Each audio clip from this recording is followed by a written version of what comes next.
বৃহস্পতিবার রাত 10টায় একটি আমল করুন, আপনার মনের সব আশা পূরণ হয়ে যাবে ইনশাআল্লাহ।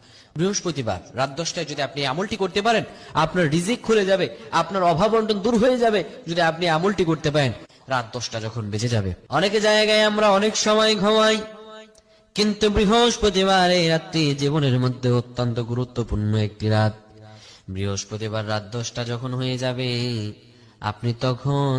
আপনি যদি শুয়ে থাকেন, আপনি চলে যাবেন ওযুখানায়, ওযু বানায় নেবেন। ওযু বানায় নি আপনি আপনার রুমে চলে আসবেন বা আপনার কক্ষে চলে আসবেন। আপনি জায়নামাজ বিছিয়ে নেবেন, 2 রাকাত নফল নামাজের নিয়ত করবেন। 2 রাকাত নফল নামাজে সূরাতুল ফাতিহা একবার, সূরাতুল ইখলাস 3 বার দিয়ে 2 রাকাত নফল নামাজ আদায় করবেন। 2 রাকাত নফল নামাজ আদায় করার পরে সালাম ফিরাবেন। সালাম ফিরে 100 বার পড়বেন, আস্তাগফিরুল্লাহাল্লাযী লা ইলাহা ইল্লা হুয়াল হাইয়ুল কাইয়্যুম ওয়া আতুবু ইলাইহি লা হাওলা ওয়ালা কুওয়াতা ইল্লা বিল্লাহ। 100 বার পাঠ করবেন।